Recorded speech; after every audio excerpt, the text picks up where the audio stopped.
les avocats qui ont été choisis par M. Hissène Habré n'ont pas voulu coopérer avec la Chambre. Et donc, à un certain niveau, ils ont fait défection. Et la Chambre a mis donc en place cette équipe d'avocats, de 3 avocats, qui admirablement ont accompli leur mission. Et c'était dans ce sens de continuer à accomplir les missions qu'ils ont fait appel parce qu'ils ont estimé que quelque part ils ne sont pas satisfaits par la décision. Et c'est à bon droit. Le juge Kam a déjà participé à d'autres tribunaux spéciaux en Afrique. C'est le cas du tribunal spécial d'Arusha en Tanzanie. Une fierté pour le Burkina Faso, nous a-t-il confié. Le nouveau plan national de développement économique et social examiné sous toutes ses coutures par près de 300 personnes représentant tous les secteurs de la vie nationale. Les assises nationales ont pris fin aujourd'hui. Les échanges ont abouti à de nombreuses recommandations. Le Premier ministre promet qu'elles seront prises en compte. Roger Kam et Mounira Kéré. Le document du PNDS, le plan national de développement économique et social, est amendé. À ces assises nationales, de multiples préoccupations ont été formulées. Des préoccupations qui portent essentiellement sur la faiblesse de la prise en compte des groupes vulnérables et à celle des problématiques liées à l'accès des femmes à la terre. Les participants ont également reproché aux documents soumis à leur appréciation des insuffisances dans l'approche des questions foncières et de celles relatives aux hydrocarbures. Le gouvernement tient à ce que le plan national de développement économique et social résulte d'une démarche consensuelle, d'une démarche participative qui associe tout le monde, le gouvernement, la société civile, les régions, les collectivités territoriales. C'est en cela et c'est suivant cette logique que nous allons faire en sorte que les préoccupations qui ont été soulevées soient intégrées dans le document, de manière à l'enrichir.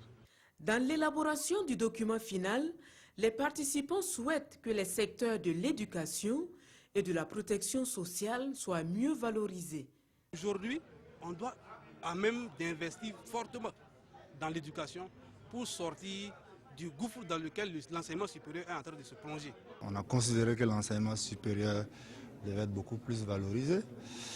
On a considéré que la protection sociale devrait effectivement beaucoup être mise en avant. On a considéré que les questions d'inégalité sociale liées aux questions de genre, un ensemble de questions transversales, devraient aussi ressortir fortement, ainsi que les questions de santé.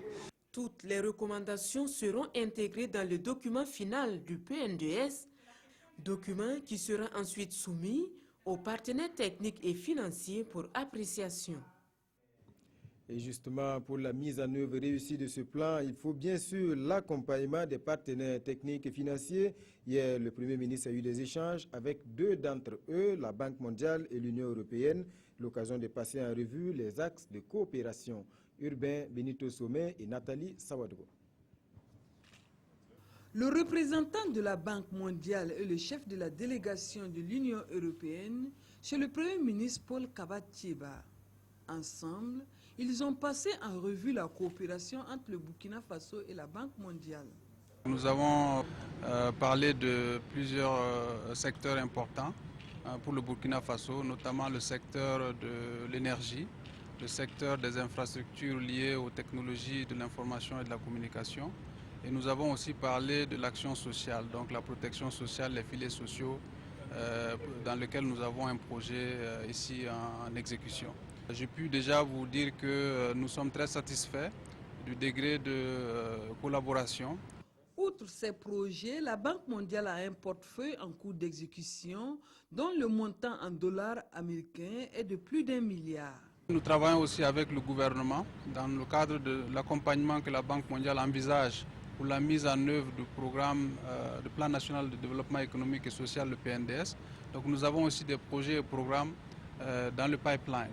Et donc ça, ce serait dans plusieurs domaines comme l'agriculture, comme l'élevage, comme les infrastructures, les secteurs sociaux et donc tout ce qui concerne les appuis budgétaires aussi. Et pour le représentant de la Banque mondiale, le partenariat entre sa structure et le Burkina Faso est dynamique et évolue positivement. Je vous le disais en titre, c'est le moment de vérité pour les candidats au baccalauréat 2016. Ils sont près de 70 000, 72 000 et depuis ce matin, les épreuves se succèdent. C'est à Manga que le coup d'envoi officiel a été donné. Konsoun Koulibaly et Ramatou Zida. Il est 6h30. Ici, au lycée provincial de Manga, l'on procède à l'appel des candidats et aux vérifications d'usage. Le ministre en charge des enseignements supérieurs est venu lancer officiellement la session 2016 du baccalauréat par ses conseils et encouragements aux candidats. Le message est simple, hein? On est à l'examen, chacun n'a qu'à se concentrer, faire confiance en lui-même, ne pas recourir à la fraude. De toute façon, s'il y a recours à la fraude, elle sera certainement détectée et punie. Nous ne voulons pas en arriver à ça, mais s'il y a des cas de fraude, c'est sûr que les sanctions vont tomber. Ça va de l'interdiction de passer le baccalauréat à de la prison. Hein. L'enveloppe contenant l'épreuve de philosophie est ouverte et c'est parti pour le début des épreuves de la session du baccalauréat série A et l'épreuve de français pour la série D. Malgré le stress, les candidats au premier diplôme universitaire se disent confiants. Je suis prête. Je suis très bien prête. Je n'ai pas de stress, me voici assise ce matin tranquillement. Mon seul problème, c'est les mathématiques. Si on n'a pas ça, le reste, ça va. Vraiment, je suis prête. Inch'Allah. Je bossais partout en tout cas. Et j'espère qu'en tout cas, ça va aller. Le baccalauréat session 2016 a connu quelques soubresauts, notamment avec la menace de boycott qui a plané sur son organisation. Fort heureusement, les choses sont rentrées dans l'ordre après de multiples négociations entre les différents acteurs. Mais nous avons, grâce aux bénédictions, réussi à avoir une concertation. Nous avons apprécié l'esprit d'ouverture des syndicats des enseignants et les efforts aussi fournis par le gouvernement pour accompagner cette plateforme. Donc au jour d'aujourd'hui, je pense que l'essentiel des préoccupations ont trouvé des solutions. Pour cette session, le gouvernement a mobilisé plus de 3 milliards de francs CFA pour l'organisation pratique.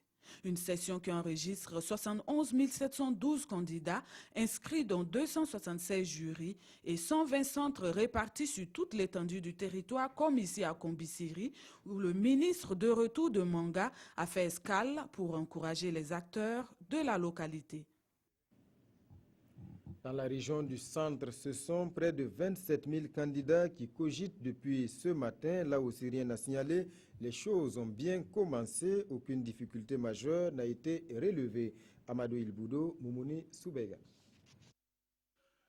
Centre Sainte-Colette de Ouagadougou, il est 7h30.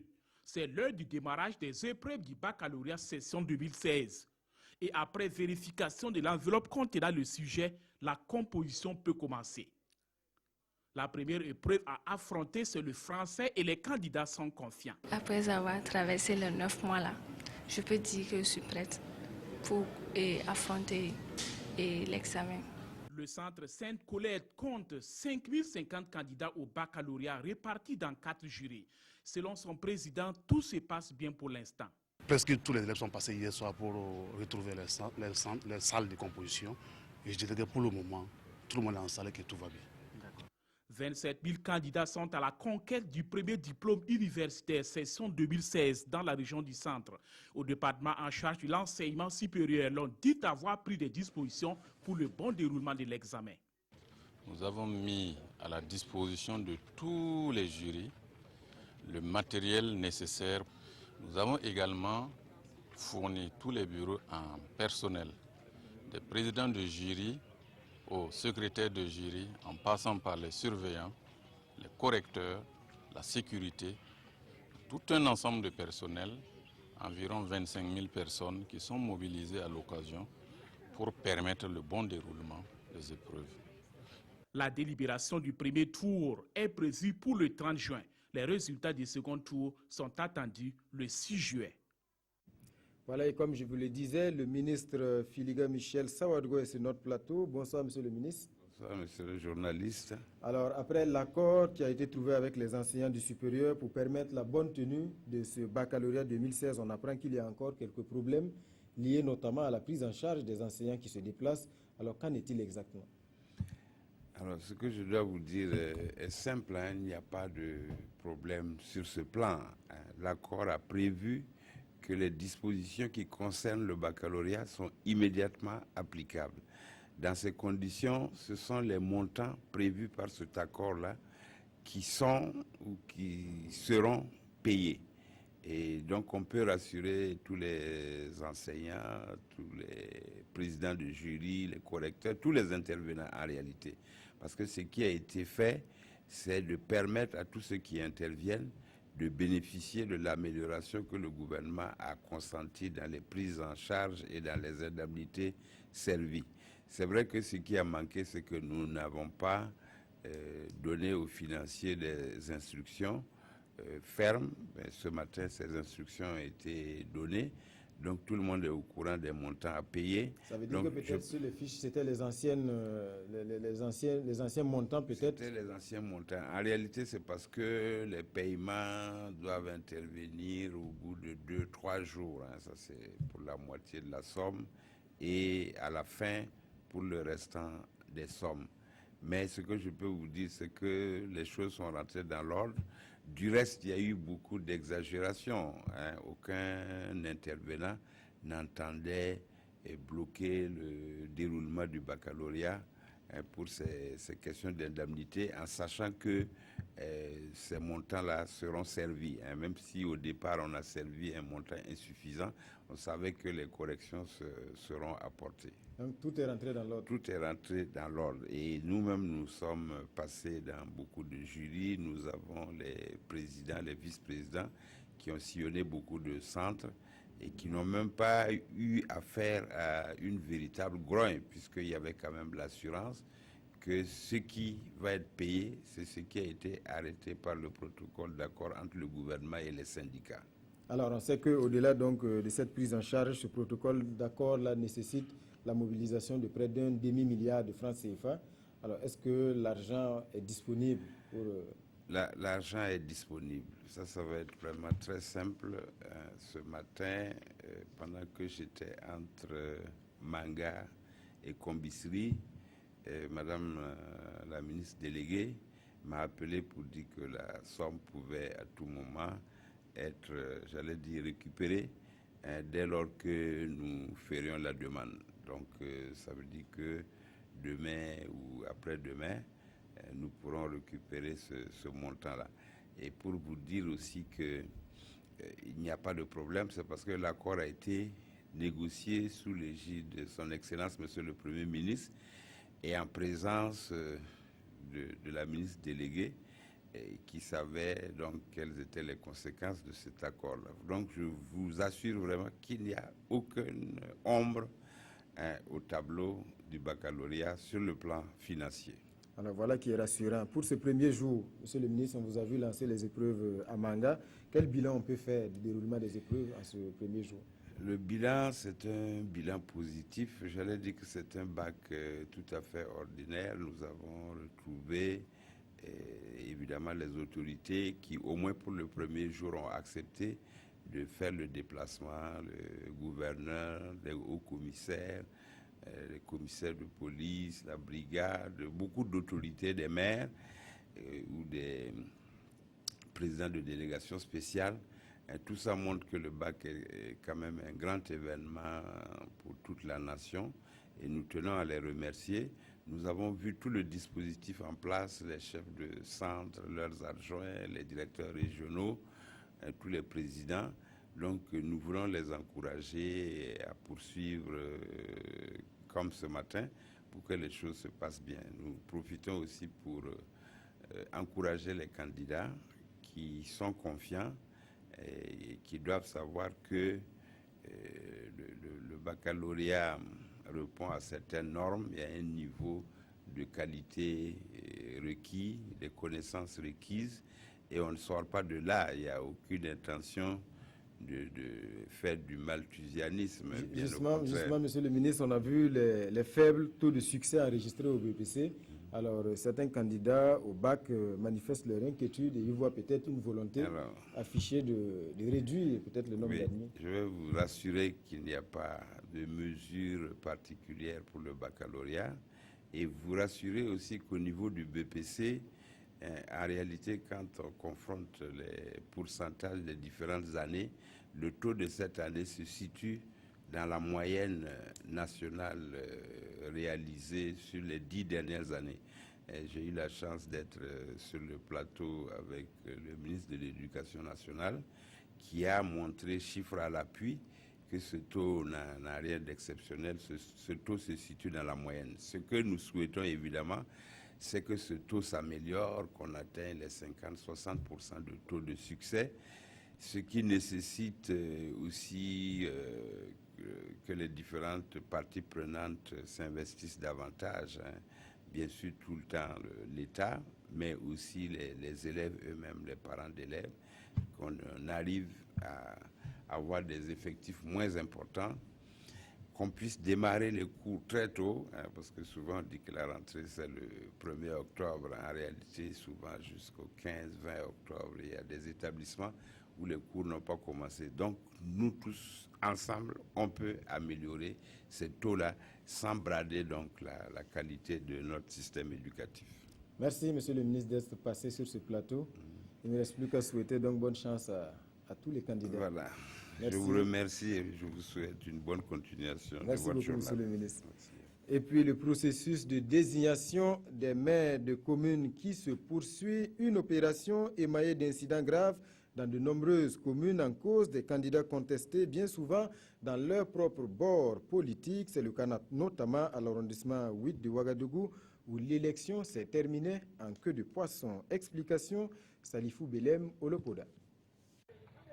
Mouvement d'humeur au siège du Conseil régional du Centre où se déroulait le vote du maire de l'arrondissement 8 de Ouagadougou. Des militants du mouvement du peuple pour le progrès sont remontés contre Mahamadi Zongo qui s'est autoproclamé candidat ce jour du vote. Il a été élu par 7 voix contre 6 pour son adversaire Kassoum Semporé, un autre conseiller du MPP. M. Semporé Kassoum, qu'on veut notre maire, comme notre maire de l'arrondissement 8. Saisi M. Mohamed et enlevé son maire. Donc, les gens sont refusés qu'on ne le veut pas. Donc, il a accepté et on a fait classement. Je pense qu'il était même prendre le poste de finance. Donc, on ne sait pas pourquoi, arrivé ici aujourd'hui, il est soulevé sa main encore pour combattre avec Semporé, notre maire. C'est lui, Kassoum Semporé, ici en image, qui avait été proposé par le MPP aux primaires selon les militants. Approché, il n'a pas voulu se prêter à nos questions. Son adversaire, Mahamadi Zongo, dit ne rien se reprocher. Nous sommes 13. Et si vous avez remarqué, j'ai eu 7. Si les autres sont MPP, et je suis arrivé à regrouper 7 autour de moi. Donc j'ai fait l'unanimité. Donc 13 sur 13. Donc moi je pense qu'il n'y a pas de meilleur que ça. Si on est patriote, je pense que ça doit aller. Oui, puisque 7 plus le reste, nous sommes 13. Il n'y a pas de raison quand même qu'on bloque ça jusqu'à la fin. Kassoum Semporé, ayant donc constaté sa défaite, a claqué la porte et a empêché le président de séance, Seydou Ouedraogo, de signer le procès verbal. La situation est restée bloquée pendant plus de 4 heures. L'élection n'a pas pu se terminer puisque les adjoints au maire n'ont pas été élus. Au finish, le président de séance et le candidat Kassoum Semporé, suivi de ses partisans, ont quitté les lieux sans dire un mot à la presse. Et concernant ces incidents, le ministre de l'administration territoriale rassure que tout est mis en œuvre pour que l'élection des nouveaux maires se tienne dans toutes les communes. Simon Compaoré était l'invité du journal de 13 heures. Les fonctionnaires de police du Burkina, eux, ont désormais leur syndicat, l'Union nationale de la police, dont l'Assemblée générale s'est tenue le 31 mai dernier. Le bureau du jeune syndicat est composé de 11 membres ce matin. Il était face à la presse pour afficher sa détermination à défendre les intérêts moraux et matériels du corps. Césaire Carrefour et Monkoun Dabiré. Dans les années 70, un syndicat de la police a existé au Burkina, puis dissous par la suite.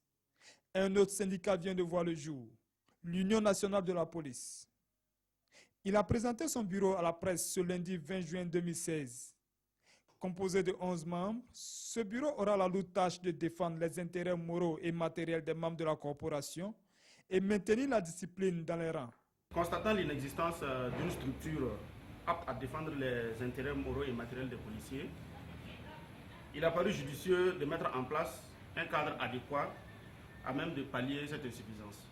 Ce syndicat a été créé et l'un des objectifs, c'est de renforcer la discipline dans nos rangs. Donc, il n'y a pas de crainte à avoir à ce niveau. Et pour ceux qui vont prendre connaissance, en tout cas, des statuts et règlements intérieurs, vous remarquerez qu'un accent particulier est mis sur cette question de la discipline, qui est la force, en tout cas, des armées. Et nous tenons particulièrement à cette discipline. Ce syndicat n'est pas né pour répondre à un problème conjoncturel, selon son secrétaire général. Nous estimons qu'il n'est jamais trop tard pour bien faire. Nous disons que la création du syndicat ne répond absolument pas à une quelconque situation nationale ou ce n'est pas un problème conjoncturel que nous sommes en train d'essayer de résoudre. De nombreux défis attendent ce jeune syndicat. En attendant de rentrer en possession de son récépissé prévu pour le 2 juillet prochain, le bureau dit compter sur une adhésion massive des policiers. Du changement au sein de la maison RTB. 4 nouveaux directeurs ont été installés aujourd'hui à la télévision du Burkina, à Radio Burkina, à la nouvelle radio rurale et à la direction commerciale. Leur mission, travailler à consolider les acquis et développer de nouvelles initiatives pour répondre aux nouveaux défis de la RTB. Nongba Kouda et Nyarkiteda. Après avoir passé seulement 6 mois à la tête de la télévision du Burkina, Nicolas Zigani cède le fauteuil à Yakuba Bonkungu. Un passage que le directeur sortant dit avoir mis à profit pour donner un autre visage à la télévision dans la perspective de la mise en route de la nouvelle grille des programmes de la RTB. Des acquis sur lesquels le directeur entrant compte s'appuyer dans une synergie d'action pour relever les défis au moment où la concurrence devient de plus en plus rude. Je suis convaincu qu'avec des efforts appropriés, dans la conjugaison et la synergie de nos intelligences et de nos énergies positives, nous allons être à la hauteur des attentes du téléspectateur. Répondre également aux attentes, c'est le défi du nouveau directeur de Radio Burkina installé ce matin. En outre, Pascal Goba dit prendre avec humilité cette nouvelle responsabilité. Toutes les étapes ont été des moments forts de ma vie. Mais plus que toutes les autres, l'étape de ce matin est sans conteste la plus riche et la plus exaltante. L'acquisition d'un groupe électrogène, la mise en œuvre d'une nouvelle grille de programmes, un nouvel habillage pour la maison de la radio sont entre autres les acquis engrangés par Rien Boado et Évariste Kombari pour ces quelques 17 mois passés à la tête de Radio Burkina. La radio rurale fermée en 2012 renaît. Félicité Ouedraogo, que voici, est la nouvelle directrice de cette radio essentiellement orientée vers le monde rural. La direction commerciale et marketing de la RTB est également concernée par ces mouvements. Ainsi, Vanessa Mariam Touré passe le témoin à un économiste, Boukari Ouedraogo.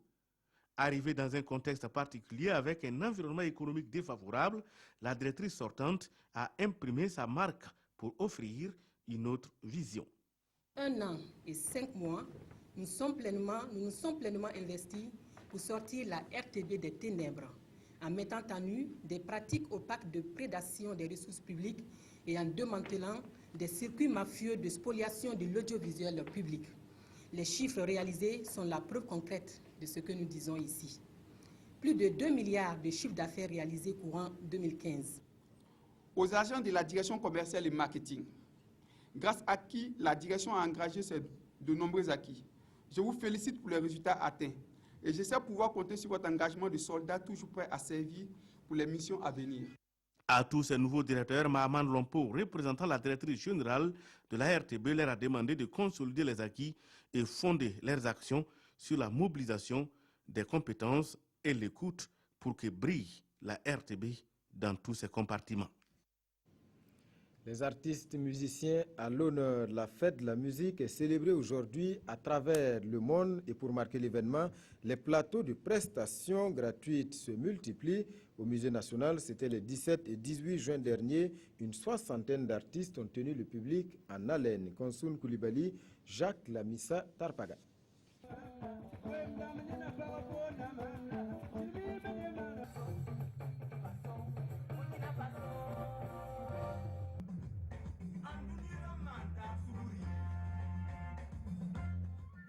La fête de la musique bat son plein ici au Musée national. Pour ce premier plateau, une soixantaine d'artistes sont venus communier avec le public dans plusieurs genres musicaux. C'est un événement et c'est une fois dans la nuit en quelque sorte. Il faut magnifier la musique parce que sans art même, sans musique même, on ne vit pas. On ne peut pas avancer. Je ne savais pas qu'un jour on allait avoir la chance aussi de prester à la fête de la musique. Et voilà, c'est une grande joie vraiment pour moi.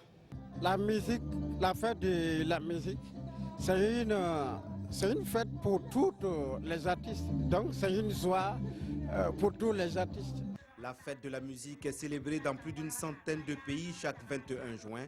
Mais au Burkina Faso, l'on a décidé d'anticiper.